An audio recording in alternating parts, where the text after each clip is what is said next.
أعوذ بالله من الشيطان الرجيم بسم الله الرحمن الرحيم والعاديات ضبحا فالموريات قدحا فالمغيرات صبحا فأثرن به نقعا فوسطن به جمعا إن الإنسان لربه لكنود وإنه على ذلك لشهيد وإنه لحب الخير لشديد أفلا يعلم إذا بعثر ما في القبور وحصل ما في الصدور إن ربهم بهم يومئذ لخبير.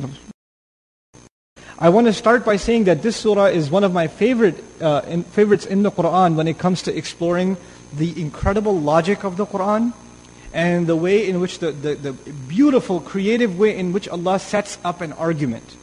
You know, the message of the Quran is very straightforward, very simple. But the power of the Quran is not just in what it says, but in how it says it. And this is a stellar example of how Allah presents an argument. How He sets up the mind of the listener in conveying a message to them in a powerful way.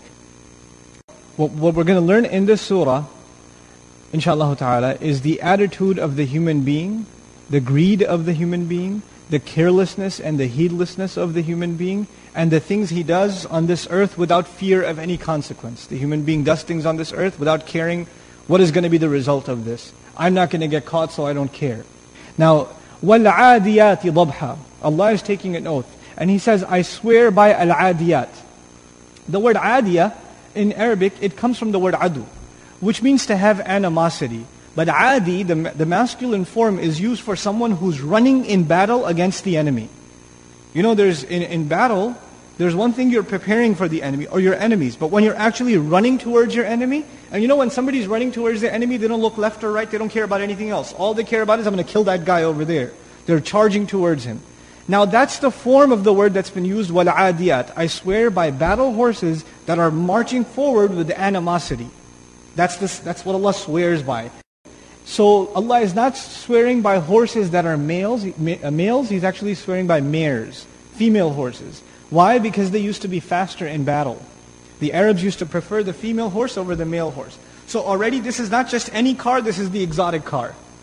Right? This is the faster one. And it's headed right into battle. This is an action scene from the very beginning. Then Allah adds the ha al-dabha. أقسمه, this is Baydawi rahimahullah. He says, اعلم أن الضبح أصوات أنفاس الخيل إذا عدت. You should know the word dabha at the end is describing, you should know it's describing أنفاس الخيل, the breath, the panting of the horse when it's engaged in aggressive motion. You know when a horse is galloping really fast, you hear that like, that sound you hear? The word for that in Arabic is dabh. Dabh. By using that word, we're learning that this horse is going as fast as it can. It's going as fast as it can. And it's marching forward towards what? An enemy. How do we know there's an enemy ahead? Because of what word? وَالْعَادِيَاتِ. Now we come to the next ayah, فَالْمُورِيَاتِ قَدْحًا. The other thing we learn here about the word, these muriyat, is that as they are running, the word ira, from which muriyat comes, is a description, it's an adjective for these horses. Ira is to cause sparks to fly when you strike something. So Allah is saying these horses are causing fires. These horses are creators of fire as they are galloping. What does that mean? You know the horse is running really fast, and it's got a horseshoe on, which is metal, and it strikes on the rock as it's running. And what happens every time the rock strikes? Sparks are flying. So they're basically creating a fire as they run. It's like that's added intensity to the scene. Right? They're literally blazing a trail behind them. Now, فَالْمُورِيَاتِ. Then is the word qadha. Qadha in Arabic is a violent strike that is very loud. The word qadha implies they're very loud gallops. Every strike is very, very loud and violent. So now this rider who is captured in the image of this surah, the horse was already running fast. It was already panting. And now as he's riding it, he looks down, what does he see? He sees these sparks flying. The scene got even more intense. Just try to picture this scene of these horses. Just a small, Ādiyāt by the way, jam'u qillah. So it's a small bunch of horses, less than 10.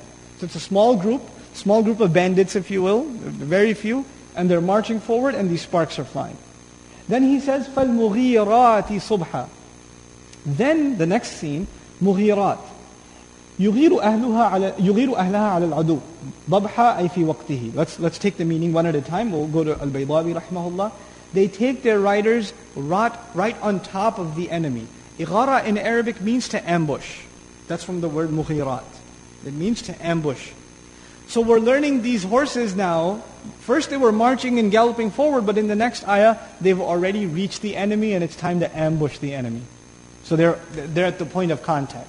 Ighara, to ambush or to attack the enemy or to be right on top of him. And by using that for the horses, what we're learning is the horses delivered the rider, who's the actual ahl of the horse, the actual rider, the owner of the horse. They took him right on top of the enemy. So the enemy is like on the ground, and this guy's with a spear above him, literally hovering over him. And that's the image captured by the word al-mughirat. Now, فَالْمُغِيرَاتِ صُبْحًا. They ambushed the enemy at what time? Subh. The word ighara is used when you go against the enemy, when this band goes against the enemy with the intent to kill.